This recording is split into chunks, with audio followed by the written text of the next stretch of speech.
अस्सलाम वालेकुम। आज हम लोग फर्स्ट ईयर केमिस्ट्री के मॉडल पेपर की एमसीक्यूज को सॉल्व करेंगे 2021 के लिए। 43 एमसीक्यूज हैं, आपको पता है, और 43 मार्क्स हैं, आधा पेपर है पूरा। पहली एमसीक्यू आई है, rain drops have spherical shape because a sphere has the least surface to volume ratio, surface area to volume ratio. इन्होंने खाली लिखा सरफेस टू वॉल्यूम रेशो, ये कोई चीज नहीं होती surface to volume ratio, surface area to volume ratio. सही है, सरफेस टू वॉल्यूम रेशो कोई चीज नहीं है, और ये रेन ड्रॉप का मसला नहीं है। सही है, ये पेज नंबर 55 पर आपको मिलेगा।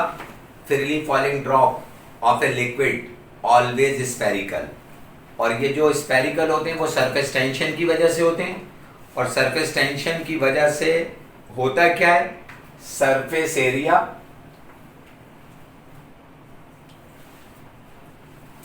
और वॉल्यूम की रेशो मिनिमाइज हो जाती है। और इन्होंने एमसीक्यू नंबर 1 में कहा है, rain drops have spherical shape because a sphere has the least. पहला ऑप्शन था एरिया, दूसरा ऑप्शन वॉल्यूम, तीसरा ऑप्शन लेंथ, और चौथा ऑप्शन है सरफेस टू वॉल्यूम रेशो। यही आंसर है। मेरे हिसाब से इसको surface area to volume ratio होना चाहिए था। एमसीक्यू नंबर 2 है, the quantities relationship between the substance according to balance equation describes stoichiometry. 4 option दिए हैं, रिवर्सिबल रिएक्शन, सेकंड में स्टेचोमेट्री, थर्ड में लिमिटिंग रिएक्टेंट, फोर्थ में परसेंटेज कंपाउंड। तो आंसर है quantitative relationship between reactant and product क्या कहलाता है, स्टेचोमेट्री। तो सेकंड ऑप्शन मेरे हिसाब से आंसर है।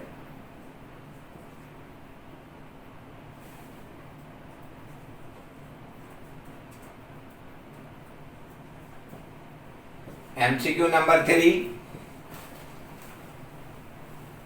870.0 में कितनी सिग्निफिकेंट फिगर है, किसमें 4 सिग्निफिकेंट फिगर है। ऑप्शन नंबर 3 में दिया हुआ है 4 SF, ये आंसर है। एमसीक्यू नंबर 4 कहते हैं the number of orbitals in a shell can be determined by the formula, यानी number of orbitals in a shell. एक शेल में ऑर्बिटल्स की तादाद निकालने का फार्मूला होता है n²। पहले शेल में कितने आएंगे ऑर्बिटल, यहां पर 1 रख देंगे तो 1 का स्क्वायर 1। सेकंड शेल में कितने ऑर्बिटल आएंगे, यहां 2 रख देंगे तो 2 का स्क्वायर 4। थर्ड शेल में कितने आएंगे, यहां 3 रख देंगे, 3 का स्क्वायर 9। यानी अगर n = 1 होगा तो नंबर ऑफ ऑर्बिटल भी 1 होंगे, n अगर 2 होगा तो नंबर ऑफ ऑर्बिटल्स 4 होंगे, n अगर 3 होगा तो नंबर ऑफ ऑर्बिटल्स, यहां 3 रख देंगे, 9 होंगे। कैसे 9 होंगे, तीसरे शेल के 3 सब शेल होते हैं, एक होता है 3s, एक होता है 3p और एक होता है 3d। तो s का एक ऑर्बिटल होता है, p के 3 ऑर्बिटल होते हैं, px py pz magnetic quantum number से, और d के कितने ऑर्बिटल्स होते हैं, 5 ऑर्बिटल होते हैं, dxy dyz dxz dx² - y² और dz²। तो 5 और 3 8 और 1 9, तो थर्ड में 9। इसी तरीके से चौथे शेल में 4 की जगह पे यहाँ पे स्क्वायर रख देंगे तो 16। अगर ये पूछ लेता कि number of electrons in a shell, अगर ये ऑप्शन ये होता number of electrons in a shell, shell में इलेक्ट्रॉन किससे निकालते हैं, तो फार्मूला होता है 2n²। जब उसने ये क्वेश्चन पूछा है तो ऑप्शन में एक जगह 2n² भी लिखा हुआ है, वो इलेक्ट्रॉन की तादाद निकालने का फार्मूला है शेल के अंदर। हो सकता है कि वो ऑर्बिटल्स को हटा के इलेक्ट्रॉन कर दे, तो फिर ऑप्शन नंबर 4 वाला आंसर हो जाएगा 2n²। इस वक्त ऑप्शन नंबर 3 आंसर है। अगर ये पूछ लिया जाए कि नंबर ऑफ इलेक्ट्रॉन, सब यही बताऊंगा, इन अ सब शेल, सब शेल को ऑर्बिटल भी कहते हैं। तो सब शेल में इलेक्ट्रॉन की तादाद निकालने का फार्मूला क्या होता है?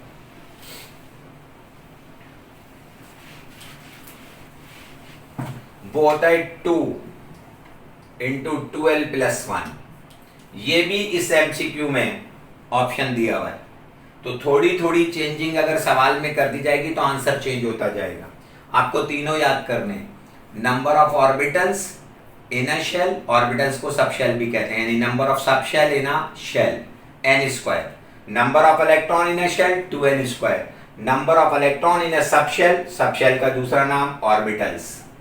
तो फार्मूला हमारे पास क्या आ जाएगा? 2 इंटू 2l+1।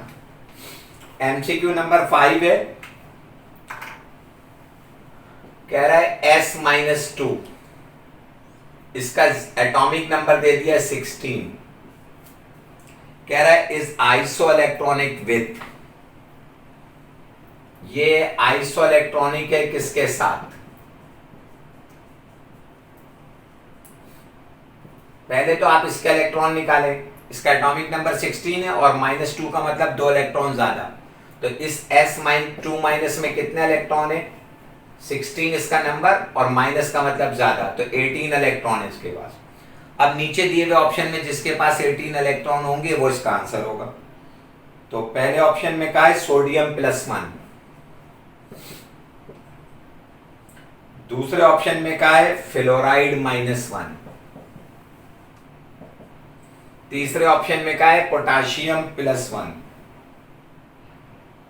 अच्छा, इनके एटॉमिक नंबर इनके साथ लिख दिए हैं तो साफ पता है, एटॉमिक नंबर लिख दिए तो अब कुछ बचा ही नहीं। एल्युमिनियम 3+, तो इसके 18 इलेक्ट्रॉन है तो इसके 18 है, ये 19 इसका एटॉमिक नंबर है और प्लस का मतलब है कम कर दो, +1 चार्ज है तो एक कम कर दो तो 18 इलेक्ट्रॉन, ये आंसर। सोडियम के कितने होते हैं? 10, सोडियम आयन के 11 इसका एटॉमिक नंबर, एक कम कर दें। इसके कितने? 10, 9 में एक बढ़ा दें, 10 माइनस में बढ़ा देते हैं। एल्युमिनियम इसके कितने? 10, ये तीनों एक दूसरे के आइसो इलेक्ट्रॉनिक है। और पोटाशियम इसका आइसो इलेक्ट्रॉनिक है, आइसो इलेक्ट्रॉनिक जिनका इलेक्ट्रॉन सेम हो। एमसीक्यू नंबर 6 की तरफ जाएंगे हम लोग।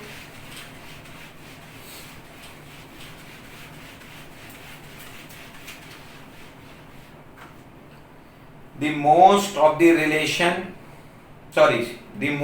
the radiation coming out from pitch blende were, कह रहा है पिच ब्लेंड से सबसे ज्यादा जो रेडिएशन सही ना बाहर आती है वो डैश है।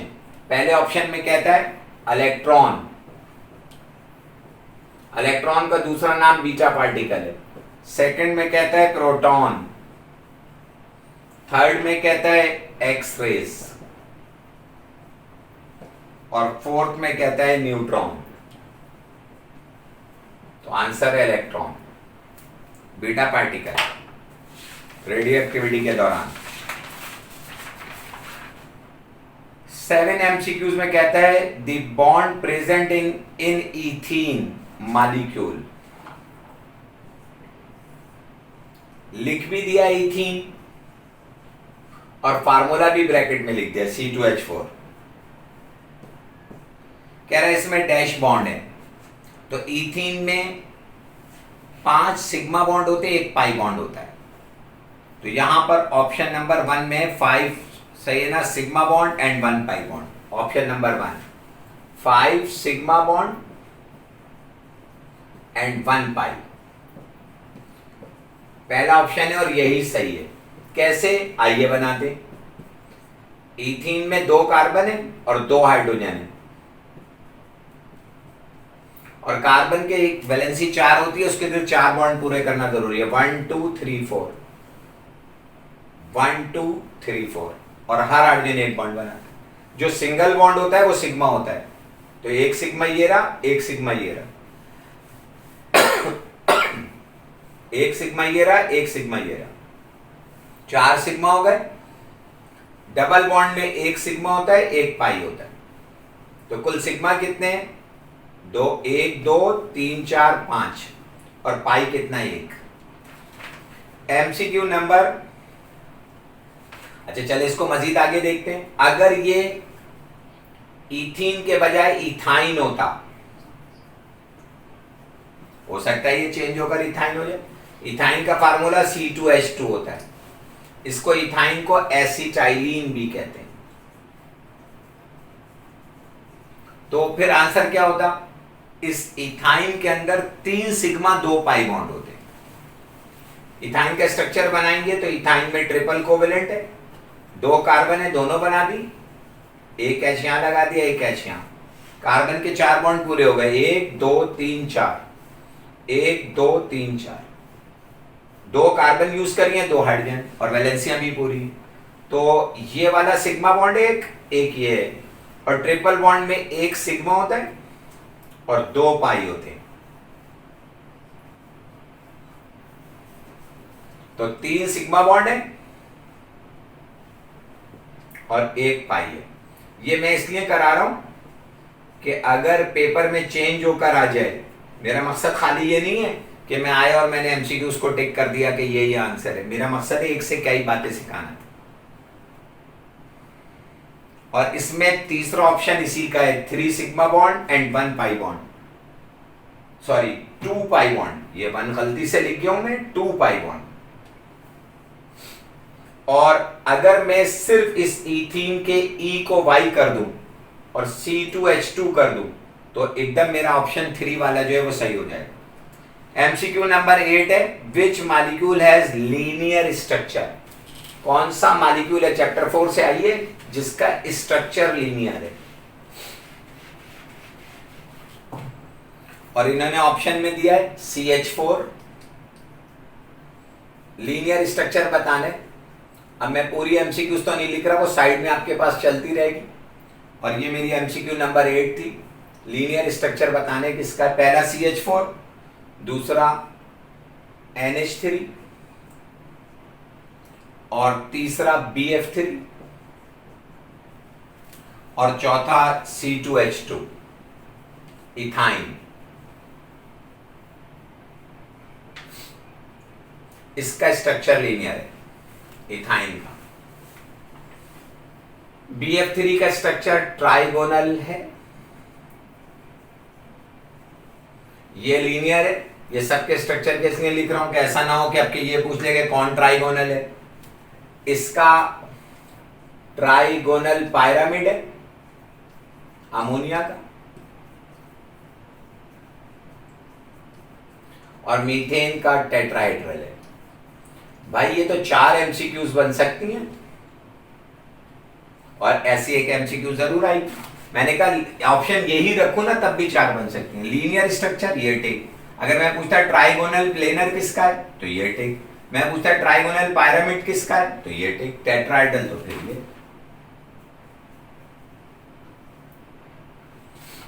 ठीक है भाई। अच्छा कैसे है? हाइब्रिडाइजेशन निकाल लेते। अगर सही है ना, सेंट्रल एटम के गिर्द sigma bond plus lone pair का सम 2 आ जाएगा तो शेप लीनियर होगी और हाइब्रिडाइजेशन sp होगी। अगर ये सम 3 आ जाएगा तो हाइब्रिडाइजेशन sp2 होगी और शेप ट्राइगोनल होगी।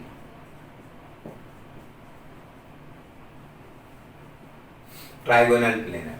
अगर ये सम 4 आ जाएगा तो हाइब्रिडाइजेशन sp3 होगी। लेकिन sp3 के 3 केस है। अगर 4 0 को केस हुआ, 4 सिग्मा बॉन्ड हुए और 0 लॉन पेयर हुआ तो टेट्राहेड्रल,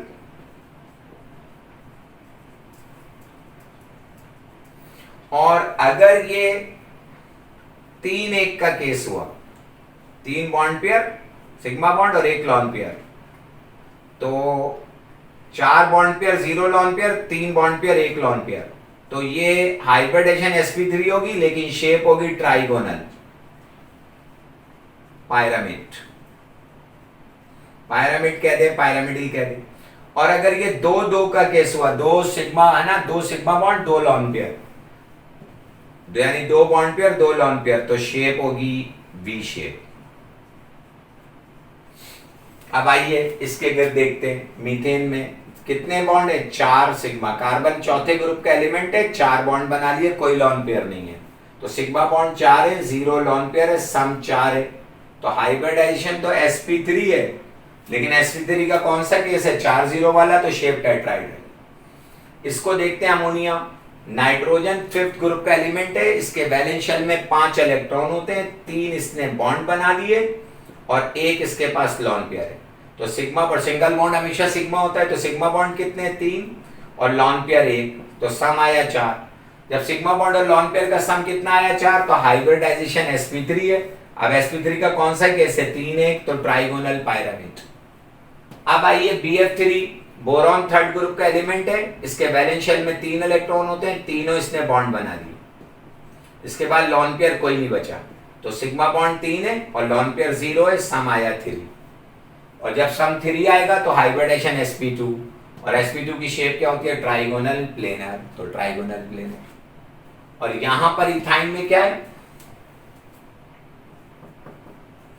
ऐसे है, इथाइन की दोनों कार्बन sp हाइब्रिडाइज है, एक सिग्मा बॉन्ड इधर है, एक इधर है, ट्रिपल बॉन्ड में ये दो तो पाई हैं, तो सिग्मा बॉन्ड 2 है और लॉन पेयर 0, इसके गिर्द भी सिग्मा बॉन्ड 2 है और लॉन पेयर 0, तो सम इसका भी कितना आया? 2, सम इसका भी कितना आया? 2। अगर सम 2 आएगा तो हाइब्रिडाइजेशन sp होगी और शेप लीनियर, तो लीनियर इसकी है। उम्मीद है काफी समझ में आया होगा, नहीं आए तो फिर क्वेश्चन कर लीजिएगा, मैसेज कर दीजिएगा।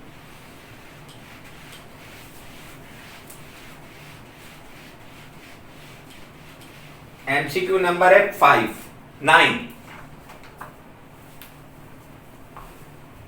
Ice floats on top of a water because its density is, कहते हैं आइस जो है वाटर के ऊपर फ्लोट करती है, तैरती है, क्यों?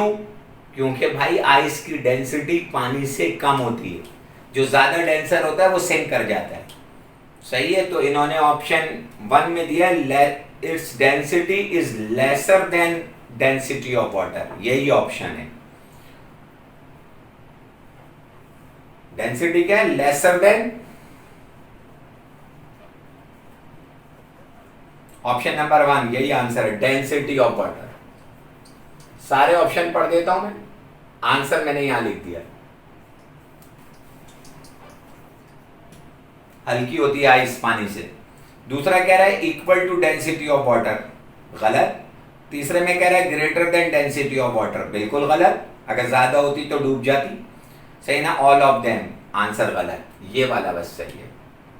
MCQ नंबर 10 है, heat absorb by a system when its volume does not change is equal to, यानी वॉल्यूम कांस्टेंट रखेंगे और सिस्टम में एनर्जी क्या होगी? एब्सॉर्ब होगी, तो ये किसका सबब बनेगी? ये उसकी इंटरनल एनर्जी को राइज करेगी। चैप्टर 5 से आई है, फर्स्ट लॉ ऑफ थर्मोडायनेमिक्स है, आपको पता है Q इक्वल है डेल्टा E प्लस वर्क के, और आपको पता है वर्क बराबर होता है P डेल्टा V के, और इसने कह दिया चेंज इन वॉल्यूम 0 है, यानी वॉल्यूम कांस्टेंट है, वॉल्यूम कांस्टेंट है तो डेल्टा V 0 है।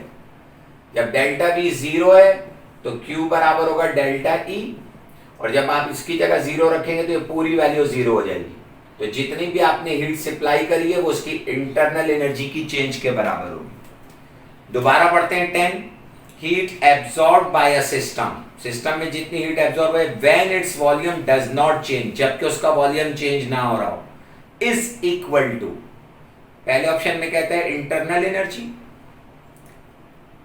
दूसरे ऑप्शन में कहता है work done by a system, भाई पिस्टन मूव ही नहीं हो रहा है, वॉल्यूम अनचेंज है तो वर्क 0 है। थर्ड में कह रहा है इंक्रीज इन इंटरनल एनर्जी, यही है इंक्रीज इन, पहला ऑप्शन था इंटरनल एनर्जी के बराबर होगी, दूसरा इंक्रीज इन इंटरनल एनर्जी के बराबर, तो जितनी हीट एब्सॉर्ब हो रही है वो इंक्रीज इन इंटरनल एनर्जी के बराबर है। और चौथा ऑप्शन कह रहा है change in enthalpy of system, ये भी गलत है। तो इसका ऑप्शन है थर्ड, वो मैं लिख दूं, इंक्रीज इन इंटरनल एनर्जी।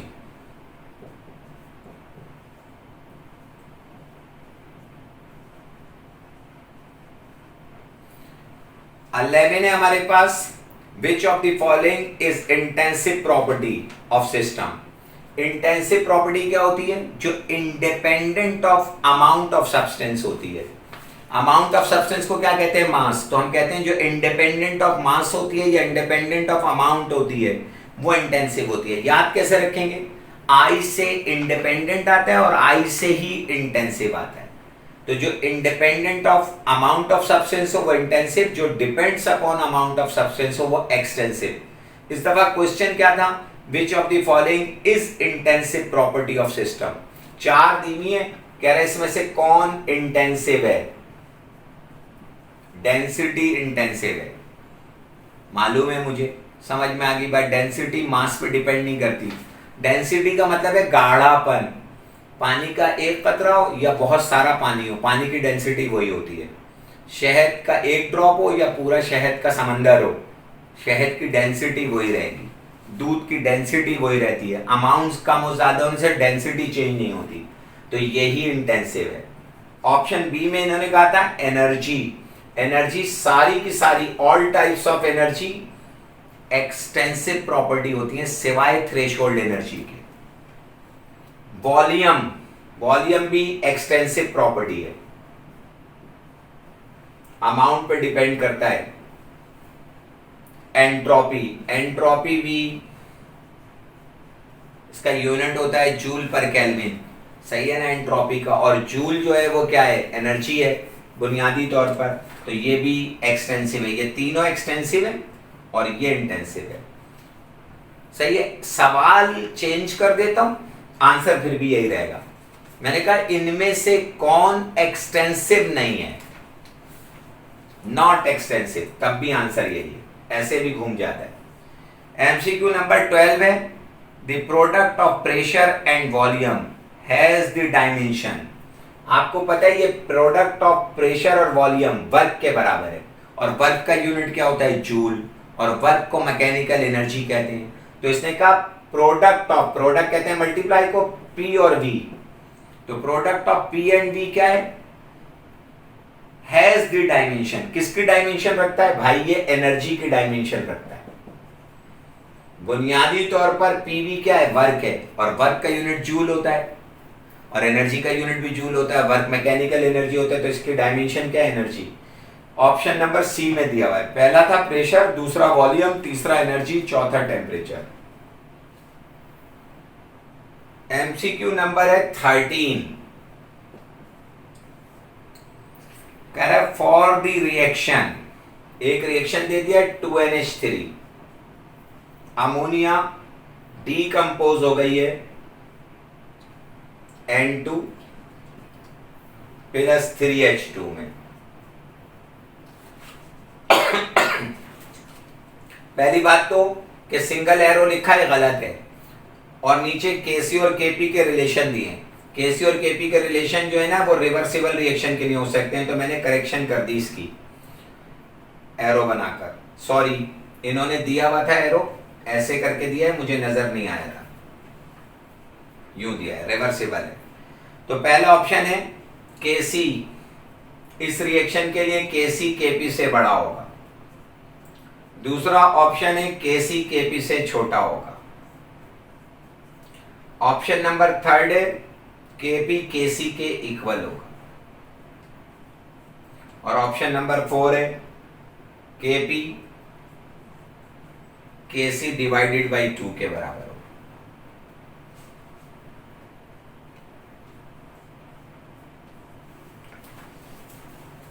सही है। अगर प्रोडक्ट के total number of moles reactant के टोटल नंबर ऑफ मोल्स से ज्यादा होते हैं तो केपी केसी से बड़ा होता है, और अगर प्रोडक्ट के टोटल मोल रिएक्टेंट के टोटल मोल से कम होते हैं तो केपी केसी से छोटा होता है, और अगर दोनों के नंबर ऑफ मोल्स इक्वल हो तो बराबर होता है। इस टाइप की एमसीक्यूज आएगी जरूर, ये नहीं इस टाइप की। अब यहां पर रिएक्टेंट के कितने मोल हैं? 2, और प्रोडक्ट के कितने मोल हैं? 1 मोल नाइट्रोजन, 3 मोल हाइड्रोजन, तो 1 + 3 4 मोल है। तो प्रोडक्ट के मोल ज्यादा हैं और रिएक्टेंट के कम है, और जब भी प्रोडक्ट के मोल रिएक्टेंट से ज्यादा होते हैं तो Kp बड़ा होता है। Kp में भी P आता है और प्रोडक्ट भी P से आता है, इस तरह याद कर लीजिएगा।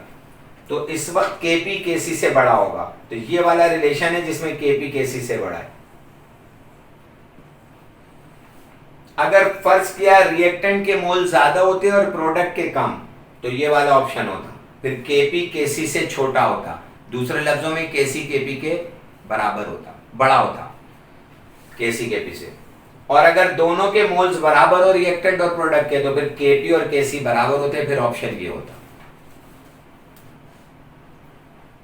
मसलन ये वाली इक्वेशन लिख देते ना, H2 + I2 ने मिलकर 2HI बनाया है, तो इसके लिए ये वाला ऑप्शन आंसर होता, क्योंकि इसके कितने मोल हैं 2, 1 मोल इधर 1 मोल इधर, तो 1 + 1 टोटल मोल 2 और उसके भी 2 है, तो दोनों रिएक्टेंट प्रोडक्ट के मोल बराबर है, तो Kp और Kc इक्वल होगा।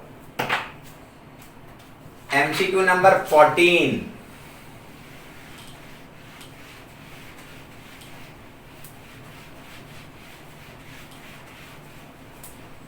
इस टाइप की एमसीक्यूज आएगी जरूर। 14 में कहा जा रहा है given the equilibrium the PCl5 decompose into, ये इक्वेशन दी है जिसमें PCl5 डीकंपोज हो रहा है रिवर्सिबली PCl3 और Cl2 में, और इसके लिए डेल्टा H की वैल्यू दी हुई है पॉजिटिव, यानी पॉजिटिव से पता चल गया एंडोथर्मिक है। कह रहा है concentration of chlorine at equilibrium will be increased. अब ये क्लोरीन प्रोडक्ट साइड पर है, कह रहा है इसकी कंसंट्रेशन को बढ़ाया जा सकता है। कैसे? ऑप्शन ए में कह रहा है लोअरिंग ऑफ टेम्परेचर, टेम्परेचर को कम कर कर। ऑप्शन बी में कह रहा है adding PCl3,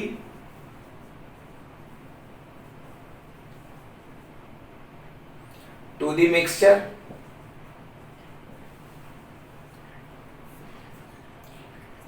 adding PCl5 to mixture,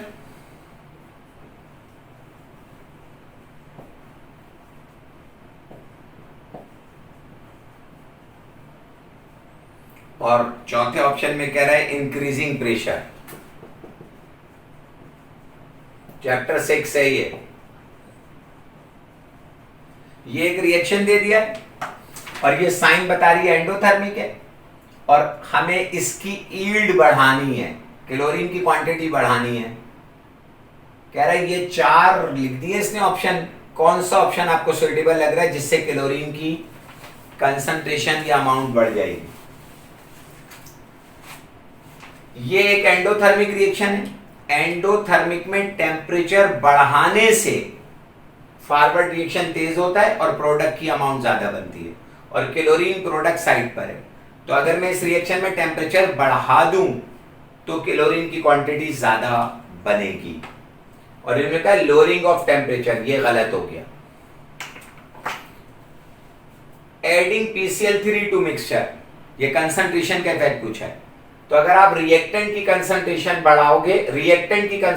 बढ़ाओगे तो फॉरवर्ड तेज होगा और ज्यादा क्लोरीन बनेगा, और अगर आपने प्रोडक्ट की कंसंट्रेशन बढ़ाई तो बैकवर्ड रिएक्शन फास्टर होगा और PCl5 ज्यादा बनेगा और क्लोरीन की क्वांटिटी कम होने लग जाएगी। और आपको क्लोरीन की क्वांटिटी को बढ़ाना है, तो एडिंग PCl3 यहां पर है, तो प्रोडक्ट की क्वांटिटी बढ़ाओगे तो बैकवर्ड फास्टर PCl5 ज्यादा बनेगा, ये भी गलत। एडिंग PCl5 ये रिएक्टेंट है, इसकी क्वांटिटी आपने बढ़ाई तो फॉरवर्ड तेज हो जाएगा, क्लोरीन ज्यादा बनेगा, ये ऑप्शन है आंसर। ये क्यों गलत है? प्रेशर का इफेक्ट ये होता है कि जब आप प्रेशर को बढ़ाते हैं तो केमिकल इक्विलिब्रियम शिफ्ट होता है हायर वॉल्यूम से लोअर वॉल्यूम की तरफ। तो आइए जरा, इसका वॉल्यूम कितना है 1, और इसका कितना है 1 यहां पर 1 यहां पर, तो 1 + 1 ये 2 है, तो प्रोडक्ट के 2 वॉल्यूम है और रिएक्टेंट का 1 वॉल्यूम है। अगर आपने इस रिएक्शन पे प्रेशर को बढ़ाया तो इक्विलिब्रियम शिफ्ट हो जाएगा रिवर्स डायरेक्शन में, और रिवर्स डायरेक्शन में शुरू होने है ना शिफ्ट होने से PCl5 ज्यादा बनेगा, इस वजह से ये ऑप्शन भी गलत है। यानी अगर अब मैं बता दूं कि इसकी क्वांटिटी आप बढ़ाना चाहते थे तो आपको इसकी कंसंट्रेशन बढ़ा के रखनी चाहिए, टेम्परेचर को बढ़ा के रखना चाहिए क्योंकि एंडोथर्मिक है, और प्रेशर को मुमकिन हद तक कम रखना चाहिए। अगर मैं चाहता हूं कि क्लोरीन की क्वांटिटी बढ़े, हो सकता है कि मैं इसके बढ़ाने के लिए तीनों पॉइंट सही लिखूं और चौथे में लिख दूं all of this.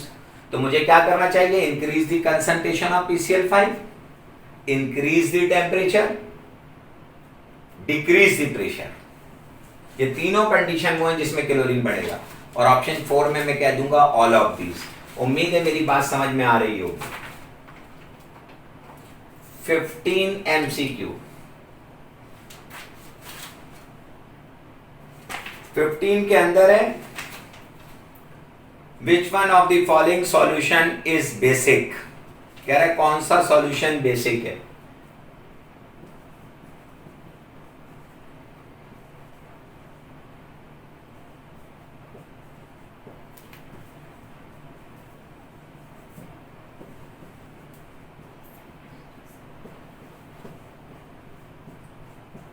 Option A में दिया अमोनियम क्लोराइड,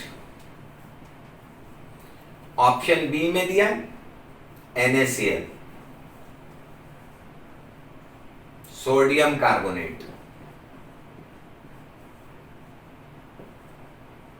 KCl। आंसर है सोडियम कार्बोनेट। ये बेसिक सॉल्ट है,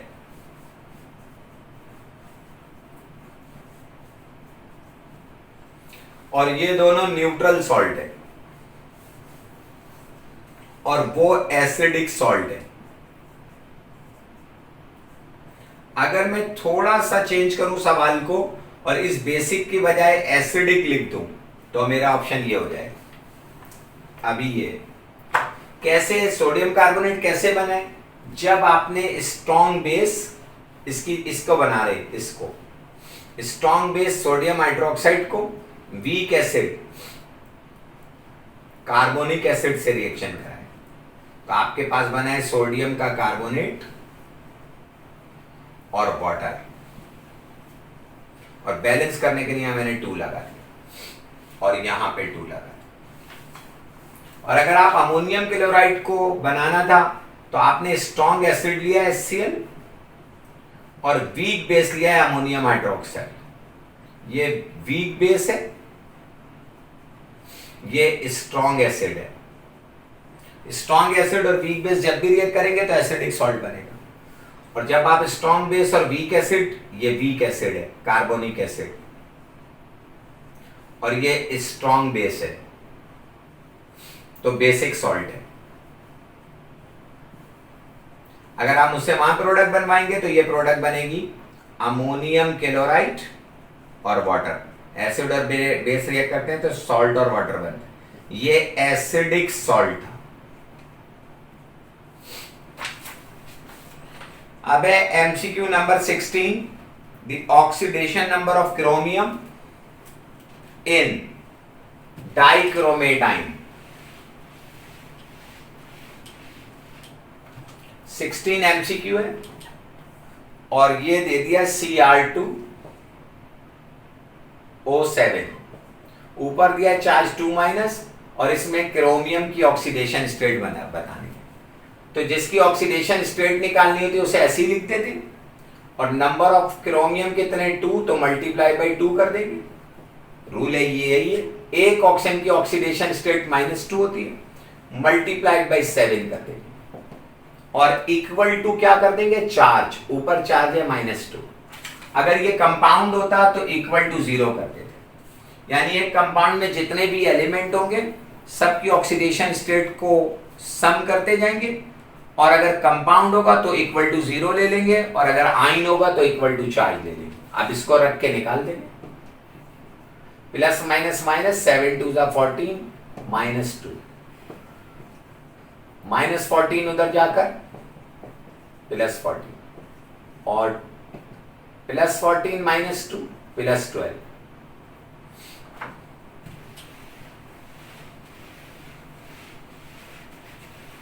और क्रोमियम यही रहेगा, और ये 2 मल्टीप्लाइड होता है इधर आके डिवाइड, तो क्रोमियम की ऑक्सीडेशन स्टेट है +6। सेकंड ऑप्शन में था। 17 है the properties of solution which depends upon the number of particles of solute are called colligative properties. Chapter 7 से आया है। क्या कह रहा है? The properties of solution, solution की वो प्रॉपर्टी विच डिपेंड्स अपॉन, जो डिपेंड करती हो किस पे? The number of particles of solute, solute के पार्टिकल्स की तादाद पर, आर कॉल्ड कॉलिगेटिव प्रॉपर्टीज। ये जो कॉलिगेटिव प्रॉपर्टीज होती हैं, सुन लीजिएगा, ये सॉल्यूट की अमाउंट पे डिपेंड करती हैं, सॉल्वेंट की नेचर पे डिपेंड करती हैं, और सॉल्यूट की नेचर पे डिपेंड नहीं करती। कॉलिगेटिव प्रॉपर्टी क्या होती है?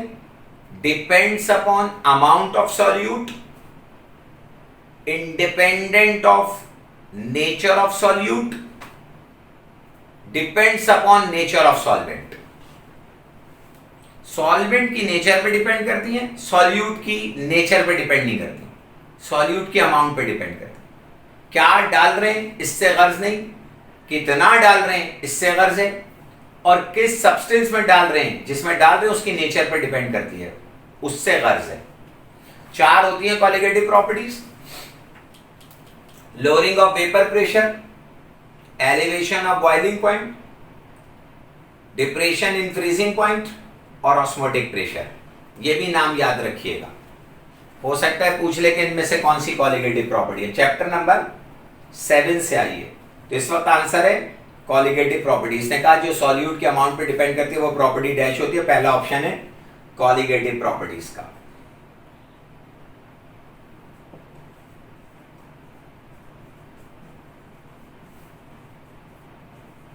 डिटेल से बता रहा हूं हर चीज।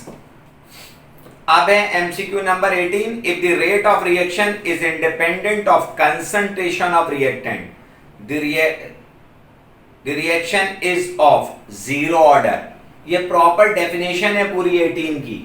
18 एमसीक्यूज में जो इसने दिया है ये जीरो ऑर्डर की पूरी डेफिनेशन है। कहता है ऐसा रिएक्शन जिसका रेट रिएक्टेंट की कंसंट्रेशन पे डिपेंड ना करता हो, independent of the concentration of reactant हो, वो डैश ऑर्डर होता है, तो जीरो ऑर्डर है। 4 ऑप्शन दिए थे, zero order, first order, second order, third order, तो जीरो ऑर्डर को टिक कर देंगे।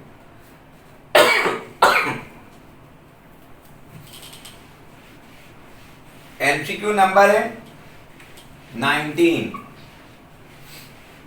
A catalyst is a substance which increase the rate of reaction of chemical reaction because, कह रहा है कैटलिस्ट ऐसे सब्सटेंस हैं जो रिएक्शन के रेट को इंक्रीज कर देते हैं, क्योंकि पहला ऑप्शन में कहता है इट इंक्रीज द टेम्परेचर, ये टेम्परेचर को बढ़ा देते हैं, गलत। इट इंक्रीज प्रेशर, ये प्रेशर को बढ़ा देते हैं, गलत। It changes the rate constant, गलत, रेट कांस्टेंट को भी चेंज नहीं कर सकते, तो चौथा ऑप्शन तो लाजमी सही हो गया।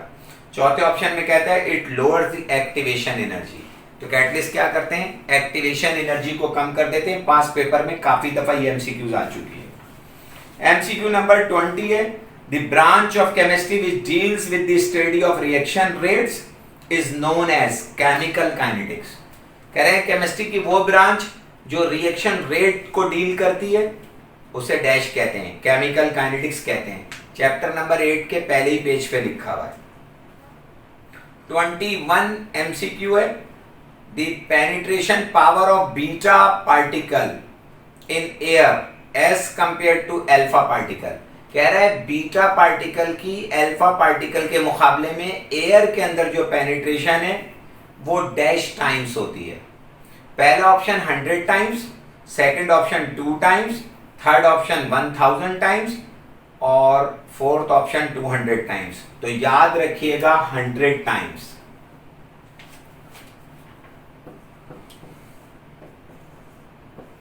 बीटा पार्टिकल हल्के होते हैं, उनकी पेनिट्रेशन ज्यादा होती है एयर में, अल्फा पार्टिकल भारी होते, उनकी पेनिट्रेशन कम होती है, और पेनिट्रेशन ऑफ अल्फा पार्टिकल क्या होता है, 100 times penetration of beta particle होता है। 22 अ गैस एट 0 केल्विन, कह रहे 0 केल्विन पे गैस क्या होती है, कह रहा है number 1 is super cooled, number 2 freezes, number 3 liquefies, चौथा है जीरो वॉल्यूम, है जीरो वॉल्यूम।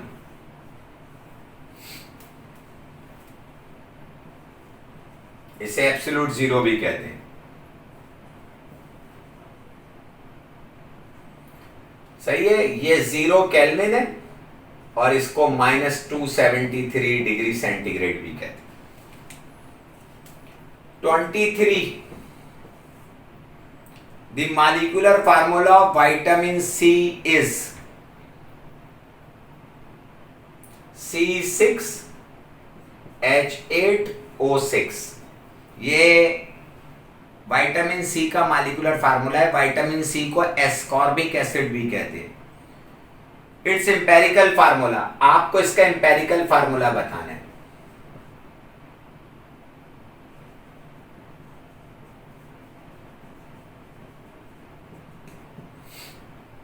तो आपको पता है सिंपलेस्ट रेशियो ले लेंगे, C6H8O6 है, तो ये कार्बन रेशियो हाइड्रोजन ऑक्सीजन क्या है, 6:8:6 है, तो ये सब 2 से डिवाइड हो रहा है, 3:4:3, तो ये आ जाएगी सिंपलेस्ट रेशियो। तो फार्मूला इससे बनेगा, कार्बन 3 है, H4 है और ऑक्सीजन 3 है, ये ऑप्शन है। और ऐसा सेकंड ऑप्शन में दिया C3H4O3, आसान एमसीक्यू थी। 24 E+PV एंथैल्पी कहलाता है, ये लिख दिया बस ऐसे कर कर, चैप्टर 5 से आया है। कह रहा है इज कॉल्ड, भाई ये H के बराबर होता है, E+PV H के बराबर होता है, ये इंटरनल एनर्जी है, प्रेशर वॉल्यूम वर्क है, ये एंथैल्पी के बराबर होता है। तो ऑप्शन बी में लिखा है enthalpy.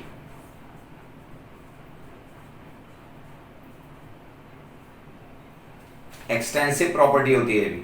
The quantum number values for 3p orbitals,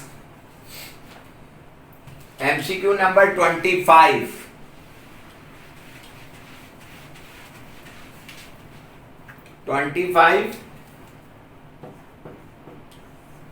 और कह रहा है quantum number values for 3p orbitals.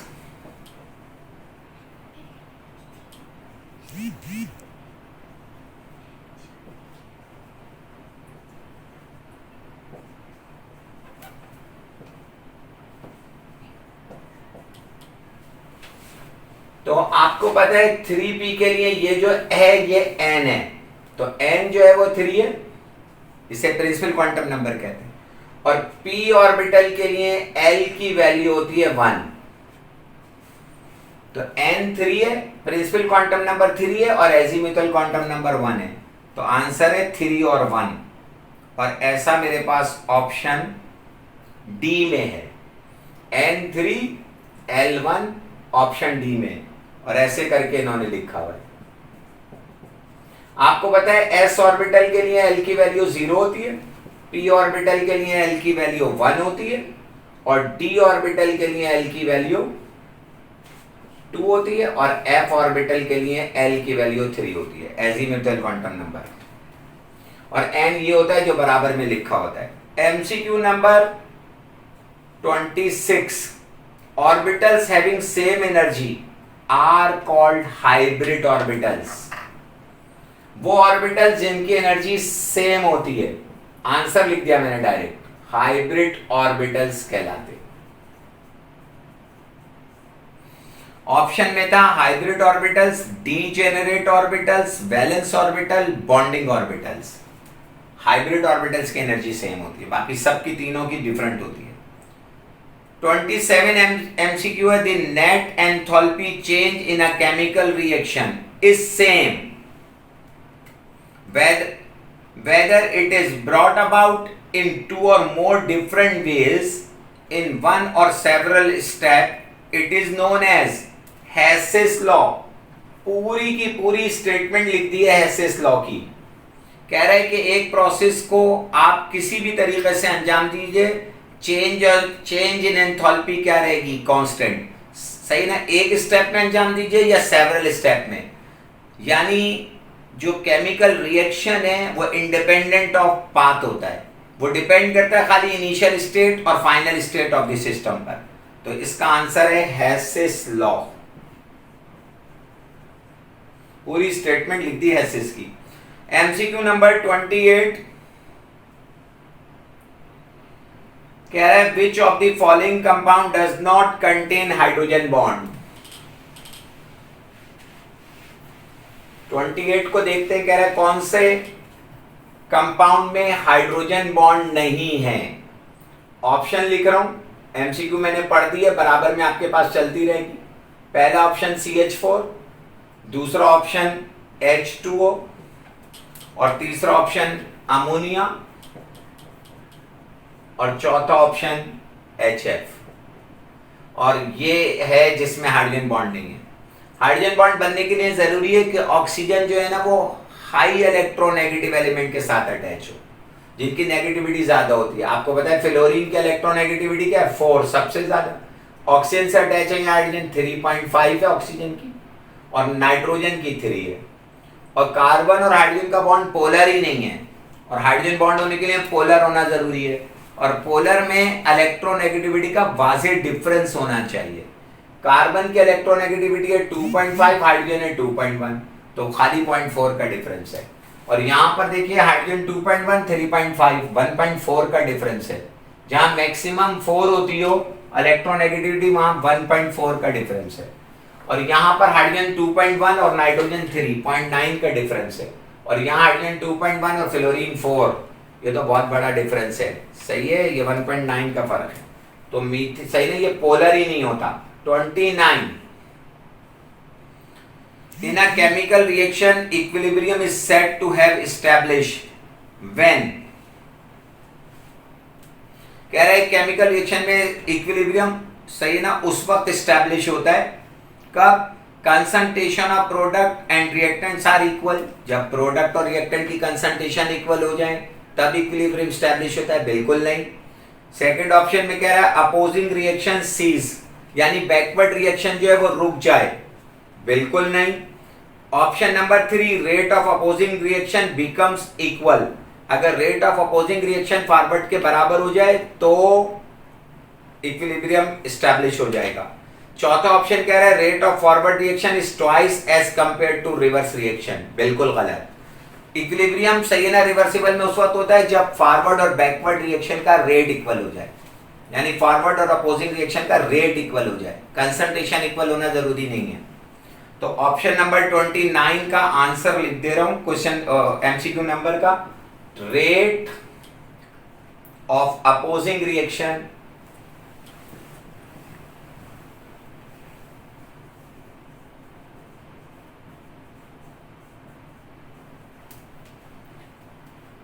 becomes equal।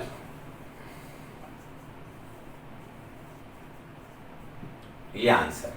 30 MCQ है, विच of the following molecules has the largest bond angle. आपको लार्जेस्ट बॉन्ड एंगल बताना है।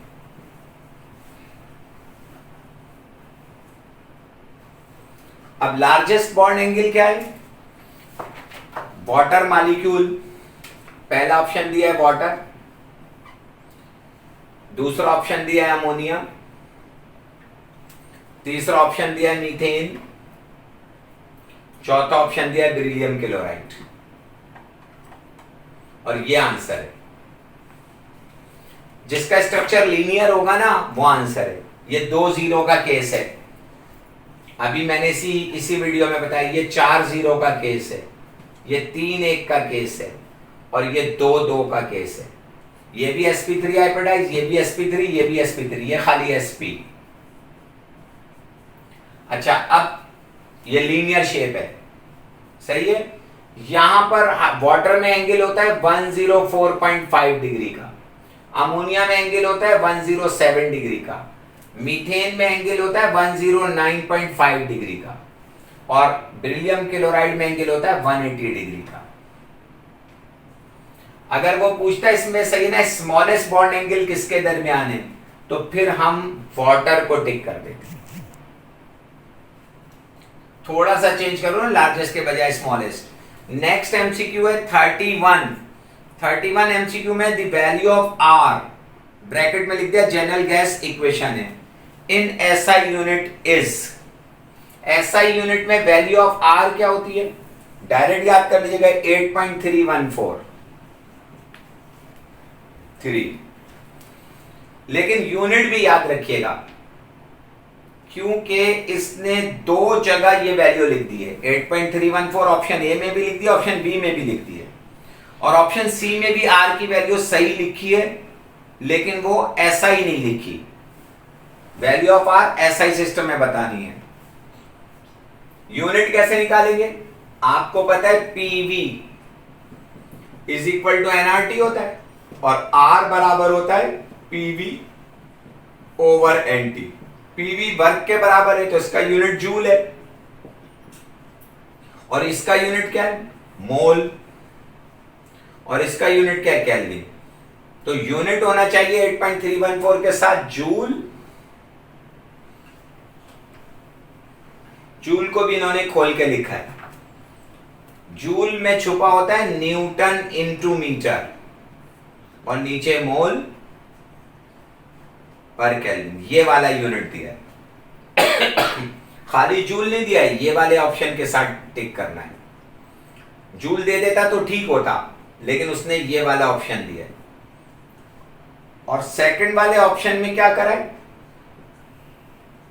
सेकंड वाले ऑप्शन में यही वैल्यू दी है, ये तो टिक है, और यूनिट लिख दिया है न्यूटन इंटू मीटर। ऊपर यूनिट सही लिखा है, लेकिन नीचे यूनिट जो है ना मोल भी सही लिखा है, केल्विन के बजाय सेंटीग्रेड लिख दिया है, इसके बजाय सेंटीग्रेड लिख दिया है, इसलिए गलत है।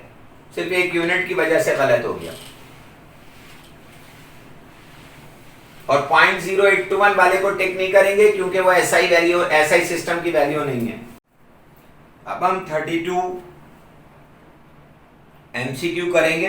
Bohr's atomic model is contradicted by, पहला ऑप्शन है Planck's quantum theory, Chadwick experiment, third option में हाइजेनबर्ग अनसर्टेनिटी प्रिंसिपल, और फोर्थ ऑप्शन में फैराडेज लॉ।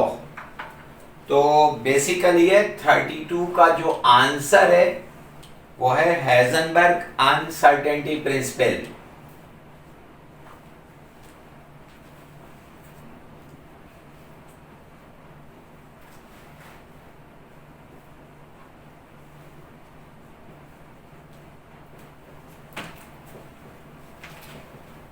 पूछा ये था कि बोहर का जो एटॉमिक मॉडल है वो किसके साथ कॉन्ट्रडिक्ट करता है, तो Heisenberg uncertainty principle. MCQ number है 33, कह रहे the e by m value of electron, याद करनी पड़ेगी, e by m value of electron पूछा है, और इसकी वैल्यू होती है 1.758 10 की पावर 2, पहला वाला ऑप्शन है। और आपको पता है चार्ज का यूनिट होता है कूलम, और मास को लिया है ग्राम के अंदर। ये यूनिट समीत याद करना होगा आपको, कूलम पर ग्राम में।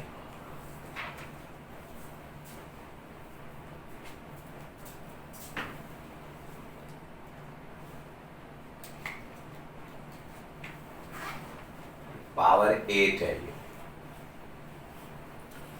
एमसीक्यू नंबर 34 है, the reaction which involves both oxidation and reduction is called redox. ऐसा रिएक्शन जिसमें ऑक्सीडेशन रिडक्शन दोनों हो रही हो वो रेडॉक्स रिएक्शन कहलाता है। रिडक्शन का रेड लिया है, ऑक्सीडेशन का ऑक्स लिया है, और ये हमारे पास ऑप्शन नंबर 2 में मौजूद है। बाकी ऑप्शन में था addition reaction, elimination reaction, substitution reaction. बिल्कुल ही नहीं, ये तो बहुत सीधा सा एमसीक्यू था। The rate of reaction increase as the reaction proceeds, remains the same as the reaction proceed, decrease as the reaction proceeds, may decrease or increase as the reaction proceeds। कह रहा है रेट ऑफ रिएक्शन जो होता है वो जैसे जैसे reaction बढ़ता जाता है उसका रेट बढ़ता जाता है। गलत। कहता है रिमेन सेम रहता है, शुरू से एंड तक रेट सेम रहता है, ये भी गलत। Decrease as the reaction proceed, decrease होता चला जाता है जैसे जैसे रिएक्शन आगे बढ़ता है। अगर आप कभी रेट ऑफ रिएक्शन का ग्राफ देखेंगे ना तो ऐसे है graph, time versus concentration, product की कंसंट्रेशन, और ग्राफ की शेप देखेंगे तो यूं है। अगर ग्राफ की शेप यूं होती तो हम कहते हैं वक्त गुजरने के साथ साथ बढ़ रहा है। और जरा ये देखिए 45 डिग्री का एंगल या जो भी देखें यहां पे टेंजेंट ड्रॉ करें तो उससे नीचे की तरफ जा रहा है। अगर ये ग्राफ यूं करके यूं जा रहा होता तो हम कहते हैं कि वक्त गुजरने के साथ साथ इंक्रीज हो रहा है। इस तरफ की शेप बता रही है कि टाइम बढ़ने के साथ साथ इसकी वैल्यू कम हो रही है। तो मेरे हिसाब से ऑप्शन थर्ड सही है। और क्या लिखा है? Decreases as the reaction proceed.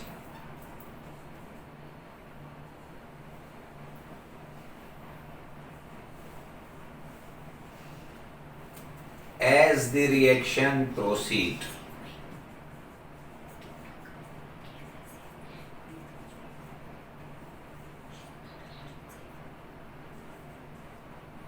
MCQ number 36,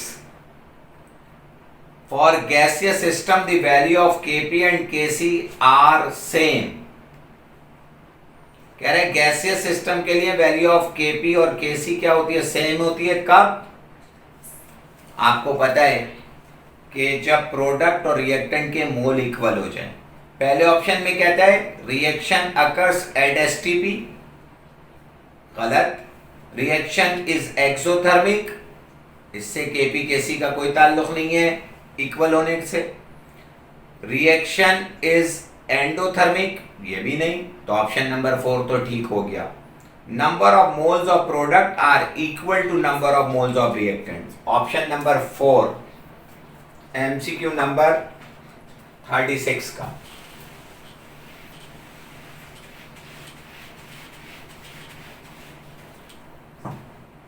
कह रहे केपी और केसी इक्वल होते हैं। इसमें इसका ऑप्शन क्या होगा? ऑप्शन होगा number of moles of products. अभी मैंने इसी वीडियो में पहले भी बताया था, आर इक्वल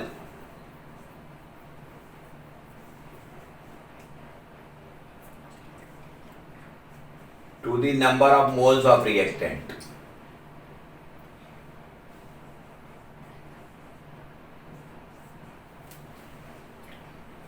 रिएक्टेंट्स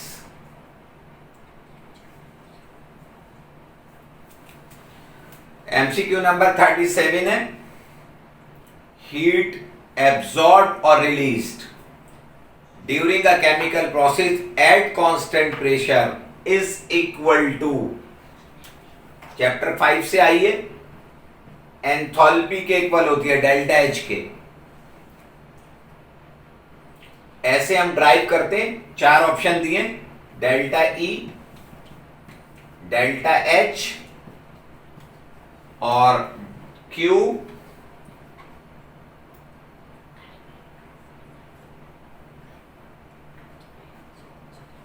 डब्ल्यू। ये आंसर है।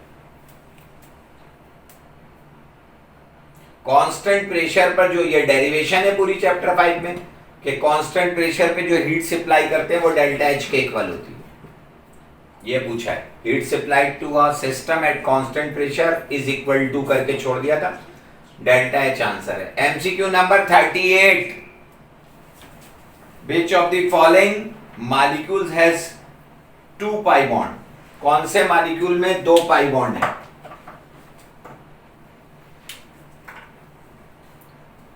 पहला ऑप्शन है मीथेन।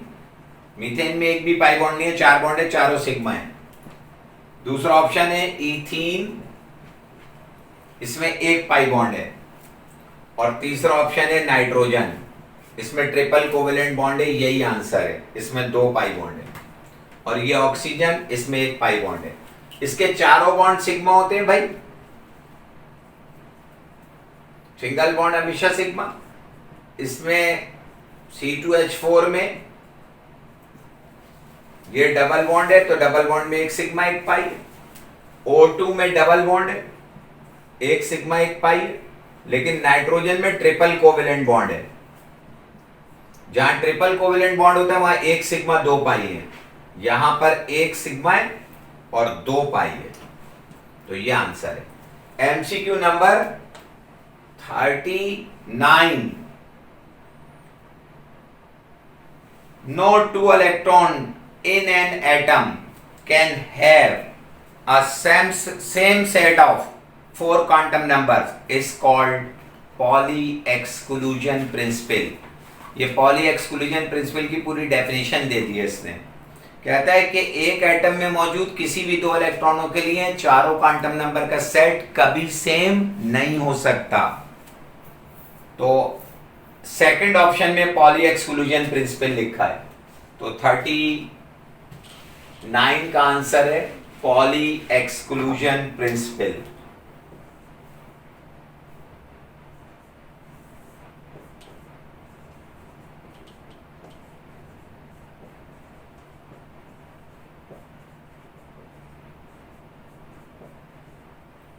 MCQ नंबर 40 में कह रहा है अल्फा रेज आर। आपको पता है अल्फा रेज को हीलियम न्यूक्लियस भी कहते हैं। पहले ऑप्शन में कह रहा है न्यूट्रॉन, दूसरे ऑप्शन में कह रहा है इलेक्ट्रॉन, तीसरे में प्रोटॉन, चौथे में हीलियम न्यूक्लियस। तो आंसर है हीलियम न्यूक्लियाई। ये आंसर लिखता जा रहा हूं, साइड में आपके एमसीक्यू चलती जाएगी। ये ऑप्शन है। 41 MCQ कह रहे the surface tension of a liquid is independent of. Surface tension एक इंटेंसिव प्रॉपर्टी है। Surface tension, viscosity, refractive index, vapour pressure, pressure, density, melting point, boiling point, freezing point, ये सब इंटेंसिव प्रॉपर्टी है और ये amount पे depend नहीं करती। तो इसने 4 ऑप्शन दिए। Surface tension of a liquid is independent of, पहले ऑप्शन में कहता है टेम्परेचर, सेकंड ऑप्शन में कहता है इंटरमॉलिक्यूलर फोर्सेस,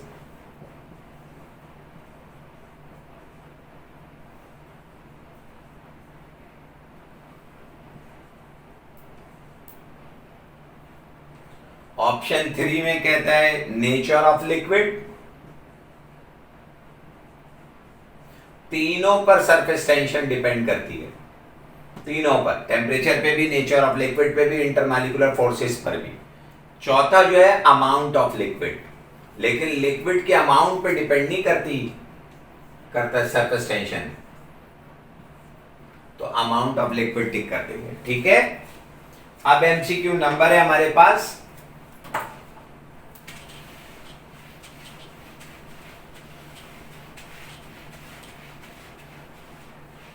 42।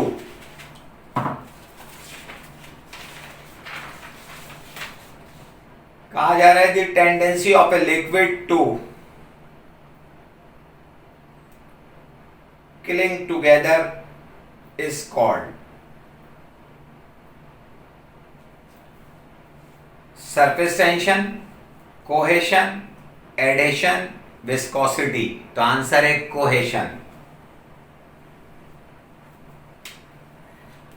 एमसीक्यू नंबर है 43। The number of waves travel per 1 centimetre distance is known as wave number. Wave number होता है number of wave per unit length और फ्रीक्वेंसी होती है number of waves per unit time. तो इसने कहा है the number of waves travel per 1 centimetre, तो नीचे लेंथ दी गई है तो इसे कहते हैं वेव नंबर। तो ऑप्शन 2 में 43 का आंसर है, वो मैंने आंसर लिख दिया है वेव नंबर। पहले ऑप्शन में कह रहा था वेव लेंथ, सेकंड में वेव नंबर, थर्ड में वेव फंक्शन, चौथे में फ्रीक्वेंसी। अगर ये कह देता number of waves per unit time तो आंसर होता फ्रीक्वेंसी। ठीक है, थैंक यू। ये मेरी समझ में आ गई बात, मैंने मॉडल पेपर की सारी एमसीक्यूज आपको करा दी है।